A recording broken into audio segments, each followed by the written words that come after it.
ஸ்ரீமன்னாராயணா நாராயணா ஸ்ரீமன்னாராயணா நாராயண பட்டதிரி உருகும் பரமனா நலம் தரும் நாராயணீயம் அருள் வழங்குமே தினம் நம்மை காக்குமே.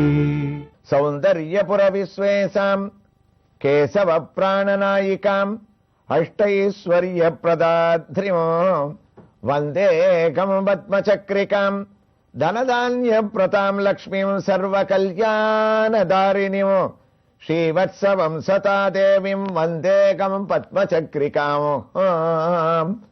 நாராயணியத்தில் நம்ம அனுபவிச்சுட்டு இருக்கக்கூடிய நேமத்தினுடைய ஆச்சாரிய சேவனத்தினுடைய பகுதியில நாம் தரிசித்துக் கொண்டிருக்கக்கூடிய ஆதிகேசவ பெருமாளுடைய திருக்கோயில் அமைந்திருக்கக்கூடிய இடம் சௌந்தர்யபுரம் என்னும் சிறிய கிராமம்.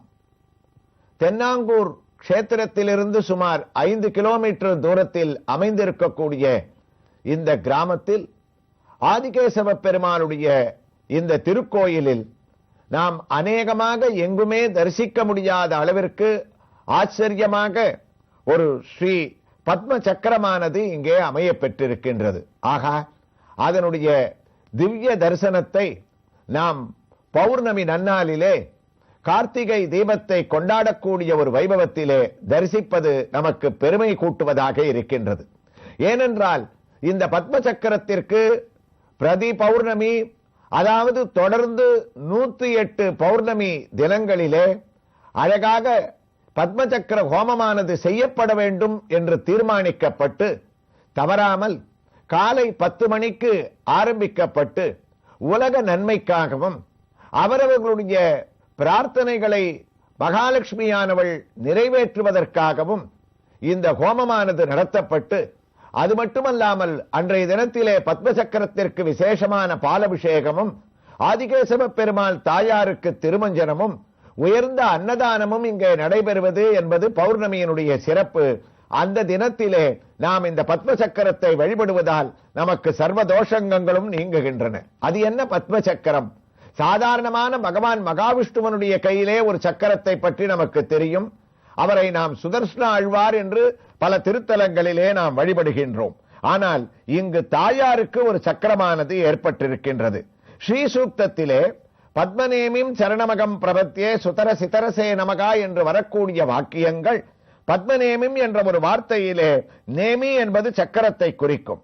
எங்கும் கூறாத பரம ரகசியமான இந்த சக்கரத்தை வெளிக்கொணர்ந்தது ஸ்ரீசுக்த வாக்கியமான வேதமே. இங்கு சௌந்தரியமாக இச்சக்கரம் அமைய பெற்று இருப்பதால் சௌந்தர்யபுரம் என்று இந்த ஊருக்கே பெயர் ஏற்பட்டதாம். இதோ பத்ம சக்கரத்தை நாம் தரிசிப்போம். அம்புஜவல்லி தாயார் மகாலட்சுமியினுடைய சொரூபமாக அழகாக ஏற்பட்ட இந்த ஒரு திவ்ய வைபவம். இந்த சக்கரத்தின் நடுவே மேரு பர்வதத்தை குறிக்கக்கூடிய வகையிலே கர்ணிகையானது அமைய பெற்றிருக்கின்றது. இதோ அதை ஒட்டி 2 வளையங்கள், அதை சுற்றி உயர்ந்த இந்த பத்ம சக்கரத்திலே க்ஷேம ஸ்தைரிய தைரிய வீரிய விஜய ஆயுள் என்ற ஐஸ்வர்யங்களை அளிக்கக்கூடிய ஆதிலட்சுமி, தானியலட்சுமி, தைரியலட்சுமி, கஜலட்சுமி, சந்தானலட்சுமி, விஜயலட்சுமி, வித்யாலட்சுமி, தனலட்சுமி என்ற 8 ஐஸ்வர்யங்களை அளிக்கும் அஷ்டலட்சுமிகளும் அந்தர்தியாமியாக இந்த சக்கரத்தின் மத்தியிலே தாங்கள் அமர்ந்து கொண்டு நம்மை அனுகிரகித்துக் கொண்டிருக்கின்றார்கள். 8 இதழ் கொண்ட தாமரை புஷ்பத்தின் இதழ்களிலே. அதுவே இந்த சக்கரத்திலே அழகாக தாமரை இதழாக 8 அமைந்திருக்கின்றது. அதையும் தாண்டினோமே ஆனால் சங்கரா விருத்தத்தை குறிக்கக்கூடிய 44 தாமரை சிறிய சிறிய இதழ்கள் இங்கே அமைய பெற்றிருப்பது மேலும் நம்முடைய பாபத்தையும் திருஷ்டி தோஷங்களையும் போக்குகின்றதாம். சுதர்ஷ்ணாழ்வானுக்கு இருப்பது போன்றே இந்த சக்கரத்திலே 4 புறமும் 4 ஜுவாலைகளை இப்போது தரிசிக்கின்றோம். ரிக், யஜு, சாம, அதர்வன என்று 4 வேதங்களே தாயாருக்கு இங்கு 4 ஜுவாலைகளாக அமைந்திருக்கின்றன. பக்கவாட்டில் 2 அழகான சிங்கங்கள் கீழே அமர்ந்து கொண்டு பத்ம சக்கரத்தை சிங்கங்கள் ஒய்யாரமாக வாகனமாக தாங்கக்கூடிய அழகான ஒரு காட்சியை நாம் இங்கே தரிசித்துக் கொண்டிருக்கின்றோம். காண கிடைக்காத காட்சி. இந்த ஸ்ரீபத்ம சக்கரமானது 600 ஆண்டுகளுக்கு முன்னால் ஸ்ரீமத் அகோபிலபடம் 6வது பட்டத்தை அலங்கரித்த ஸ்ரீமத் சஷ்டபராங்குச யதீந்திர மகாதேசிகனால் மாலோலனின் மேற்பார்வையில் எதியின் திருக்கரத்தால் பிரதிஷ்டை செய்யப்பட்டதால் அஷ்டலட்சுமிகளின் அனுகிரகமும் இங்கே உத்தமமாக அமைந்திருக்கின்றது. ஆச்சாரியனால் பிரதிஷ்டை செய்யப்பட்ட அழகான ஸ்ரீபத்ம சக்கரத்தினுடைய திவ்ய தரிசனத்தோடு நாம் ஆச்சாரிய சேவனத்தினுடைய பெருமைகளை தொடர்ந்து அனுபவிப்பது என்பது அழகான பொருத்தமாக அமைகின்றது. ஆச்சாரியன் கைபுகுந்தவாறே திருமந்திரம் கைபுகுரும் என்று ஒரு மனிதனுக்கு குருவானவர் எவ்வளவு முக்கியத்துவத்தை அவனுடைய வாழ்க்கையிலே அளிக்கின்றார் என்ற ஒரு வைபவங்களை நாம் சிரவணம் செய்து கொண்டு வருகின்றோம். விஷயங்களாக கேட்பதை விட இதற்கு ஏதாவது ஒரு உதாரணம் இருக்கின்றதா?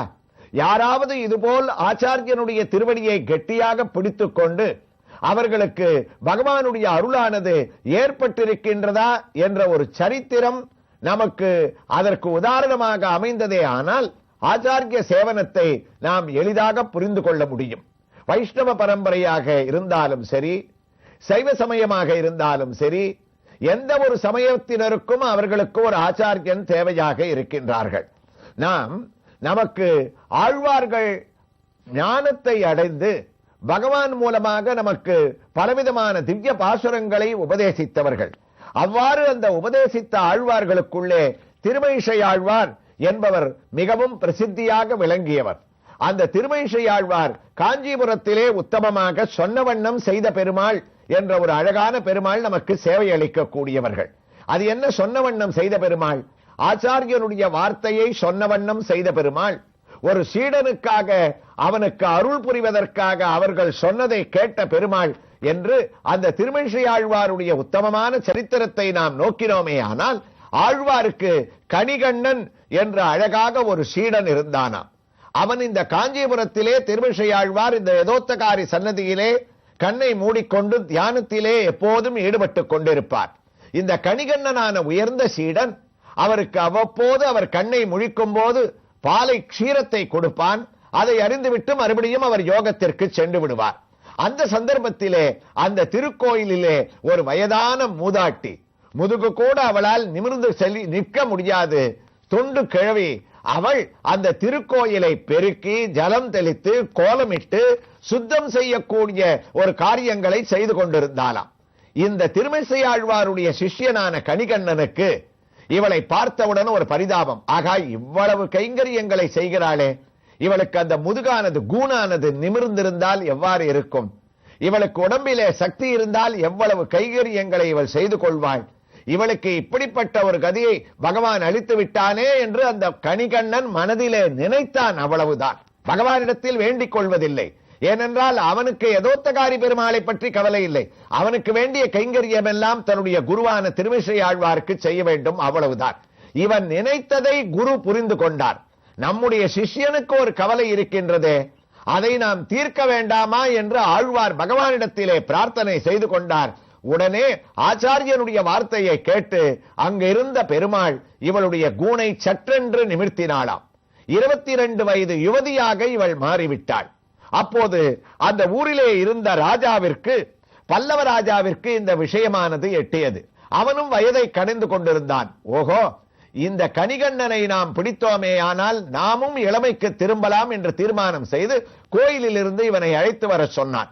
என்னையும் நீ இளமையாக மாற்று என்றான். அப்போது கணிகண்ணன் சொன்னான், இது என்னுடைய பெருமை இல்ல, என்னுடைய குருவனுடைய பெருமை, என்னுடைய ஆச்சாரியனுடைய அனுகிரகம். அவளுக்கு அவ்வாறு ஒரு பெரிய அருள் கிடைத்தது. அப்போது உன்னுடைய ஆச்சாரியனை நீ அழைத்துக் கொண்டு வா, அவரை என்னையும் வந்து இளமையாக மாற்ற சொல்லு என்று தன்னுடைய அதிகார பலத்தை பிரயோகப்படுத்தி இந்த ராஜாவானவன் மிரட்டினானாம். அப்போது கணிகண்ணன் சொன்னான், என்னுடைய ஆச்சாரியன் இங்கெல்லாம் வரமாட்டார், பக்தி உள்ளவர்களுக்குத்தான் இவற்றை செய்வார், ராஜாக்களுக்கு செய்ய மாட்டார் என்று சொன்னவுடன் ராஜாவிற்கு கோபம் வந்து, அப்போது எனக்கு ஒரு காரியத்தை செய்ய மாட்டேன் என்று கூறக்கூடிய நீங்கள் இருவரும் என்னுடைய ஊரான காஞ்சிபுரத்திலே இருக்கக்கூடாது, வேகமாக காலி செய்யுங்கள், கிளம்பு, உன்னுடைய ஆச்சாரியனான திருமழிசை ஆழ்வாரையும் எடுத்துக்கொண்டு இந்த ஊரை விட்டு நீ ஓடிவிடு என்று மிரட்டினானாம். ஓடி வந்து இதை தெரிவித்தான் கணிகண்ணன் திருமழிசை ஆழ்வாரான தன்னுடைய குருவனிடத்திலே.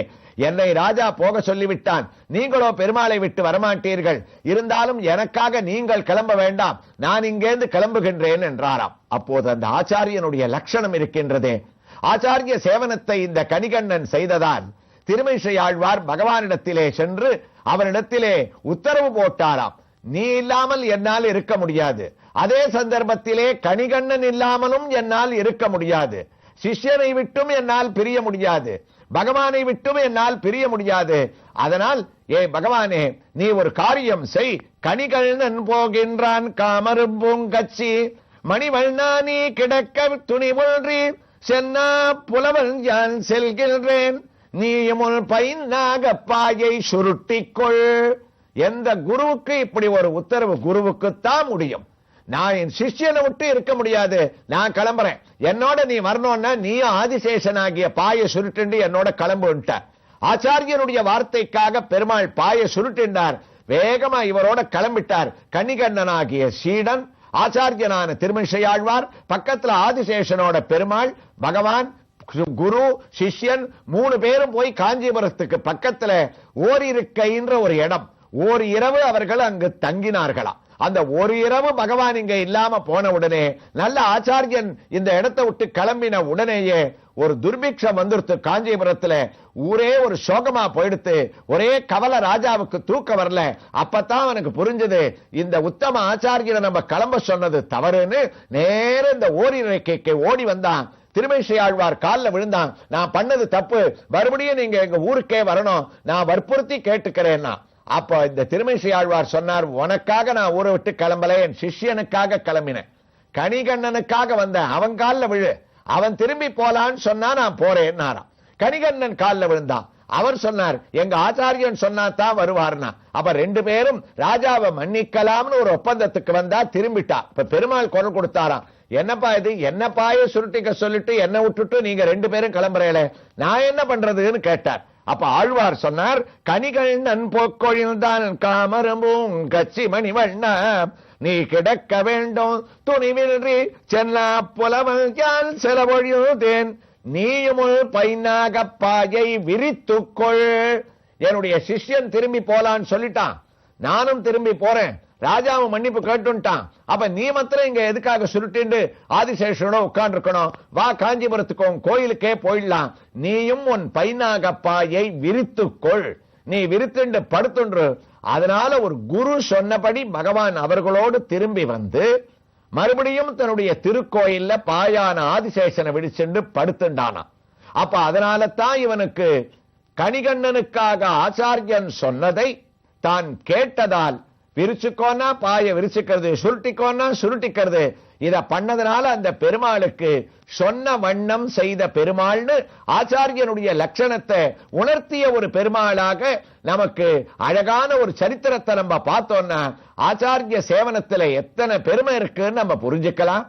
அதனால தான் பட்டத்திரி நியமத்தினுடைய கடைசி பகுதியாக இதை சொல்ல வந்தது. ஒரு குருவை நம்ம கெட்டியா பிடிச்சுட்டோம்னா எந்த கவலையும் இல்லைன்னு சொல்லக்கூடிய விவரங்களுடைய அடுத்த பரிணாமத்தை நாம் இதே திருக்கோயில்ல மற்றொரு திவ்ய தரிசனத்தோடு அடுத்த பகுதியிலே தொடர்ந்து கேட்கலாம்.